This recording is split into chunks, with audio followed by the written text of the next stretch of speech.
Hello guys, എൻ്റെ പുതിയ വീഡിയോയിലേക്ക് എല്ലാവർക്കും സ്വാഗതം. അപ്പോൾ ഇന്നൊരു ഈവനിങ് വ്ളോഗ് തന്നെ ആവാമെന്ന് വിചാരിച്ചു. അങ്ങനെ ക്ലാസ് കഴിഞ്ഞ് വീട്ടിലോട്ട് വന്ന് അങ്ങോട്ടും ഇങ്ങോട്ട് തേരാപ്പാര നടന്ന് ഞാൻ എൻ്റെ റൂമിലോട്ട് വന്ന് ബാഗൊക്കെ വെച്ച് ഒന്ന് ഫ്രഷായിട്ട് മുറ്റത്തോട്ട് ഇറങ്ങി കേട്ടോ. ഇത്തിരി മഴയൊക്കെ ഉണ്ടായിരുന്നു. അങ്ങനെ ഞാൻ ചെടികളൊക്കെ വീഡിയോ എടുക്കാമെന്ന് വിചാരിച്ചു. പ്രത്യേകിച്ച് ചെടികളൊന്നുമില്ല, എന്നാലും ഞാനൊരു ചെമ്പരത്തിയിലങ്ങ് ഒതുക്കി. പിന്നെന്തേ മഴത്തുള്ളിയൊക്കെ വീണപ്പോൾ ഇല കാണാൻ നല്ല ഭംഗിയുണ്ടായിരുന്നു. പിന്നെ 10 മണിയുടെ പോയി. 10 മണി മാത്രമേ ഇന്ന് പൂ ഇട്ടിട്ടുള്ളൂ. അങ്ങനെ കിച്ചണിൽ കയറിയപ്പോൾ അമ്മതേ നല്ല മീൻ കറി ഉണ്ടാക്കുകയാണ്. ഇത് നത്തോലിയാണ് കേട്ടോ. നിങ്ങളുടെ നത്തോലിന് എന്താണ് പറയുന്നതെന്ന് വെച്ചാൽ കമൻറ്റ് ചെയ്തേക്കണേ. അങ്ങനെ മീൻ കറി, പിന്നെ അതേ നമ്മുടെ ഫിഷ് ഫ്രൈക്ക് വേണ്ടിയിട്ട് ഇങ്ങനെ മിക്സ് ചെയ്ത് വെച്ച്, ഇത് നമ്മുടെ ഒഴിച്ചു കറിക്കുള്ളതാണ് കേട്ടോ. പിന്നെ നോക്കിയപ്പോഴേക്കും മീൻ കറിയൊക്കെ നല്ല തിളയ്ക്കുന്നുണ്ടായിരുന്നു. ഇത് ഞങ്ങളെ കിച്ചണിൽ നിന്ന് ഗേറ്റിനായിട്ടുള്ള വ്യൂ ആണ് കേട്ടോ. ഞാനിങ്ങനെ ഗേറ്റിൽ നിന്ന് ഇങ്ങനെ നോക്കിക്കൊണ്ടിരിക്കുകയാണ് അപ്പുറത്ത് എന്താണെന്നുള്ളത്. പ്രത്യേകിച്ചൊന്നുമില്ല, പിന്നെ ഞാനന്ന് വീഡിയോ എടുക്കാമെന്ന് വിചാരിച്ചു.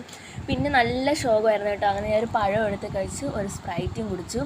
പിന്നെ അതേ എന്ത് ചെയ്യണമെന്ന് അറിഞ്ഞുകൂടായിരുന്നു. പിന്നെ ഞാൻ ചേച്ചിനെ ഇറിറ്റേറ്റ് ചെയ്യാമെന്ന് വിചാരിച്ച് വന്നപ്പോഴേക്കും എന്നെ അവിടെ നിന്ന് മോട്ടിച്ചു വിട്ടു ഗൈസ്. എന്ത് പറയാം, ഒരു ഉറക്കം കഴിഞ്ഞ് എഴുന്നേറ്റപ്പോഴേക്കും മണി 11:30 ആയി. ഞാൻ നല്ല മിസ് ചെയ്തു കേട്ടോ ഇന്നത്തെ ഫുഡ്. അങ്ങനെ ഞാൻ അങ്ങനെയും വിചാരിച്ചു എന്തായാലും കഴിക്കാം. അങ്ങനെ ചോറും കറികളും ഫിഷ് ഫ്രൈയും ഈ ഒരു മെഴുക്കുവരട്ടി ഉണ്ടായിരുന്നു. നോക്കുക ഗൈസ്, 11:45 നിങ്ങൾക്കും ഉണ്ട് ഇങ്ങനത്തെ അനുഭവം. പിന്നെ ഈ ഒരു വെള്ളവും കുടിച്ച് ഈ മൈസൂർ പാക്കും കഴിച്ചു. അപ്പോൾ അത്രേ ഉള്ളൂ. Thank you.